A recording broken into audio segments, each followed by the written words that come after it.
Зүгээр л би ажиглагчаар оролцъё гэдэг хүсэлтэй л өгж байгаа.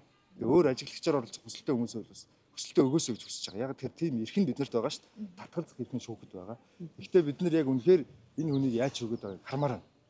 Яг хармаар байна. Буруугүй гэж хэлээгүй шүү дээ. Буруутаа яаж буруутгаж байгааг нь хармаар байна. Ямар мэдээлэл өгж байгааг хармаар байна. Ер нь талуудын байр суурьдыг сонсомоор байна. Гарч ирээд юу ч ярихгүй байж чадна. Зүгээр хармаар байна тийм. Шүүхийн гадаа мэдээлэл хийхэд юу ярьсан бэ гэдэг бас нэг асуудал.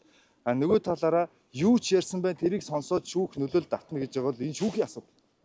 Юу ч ярьж болно. А тэрэнд автж гинэ гэж үзэж байгаа эсвэл автах гинэ гэж үзэж байгаа бол тэр шүүхийн асуудал. Тэр шүүгч тангараг өргөсөн байна. Тэр тангарагнд ямар нэгэн байдлаар надад нөлөөлөхгүй бол би хэргийг шударгаар шүүнэ гэж хэлэхгүй. Тийм биз дээ.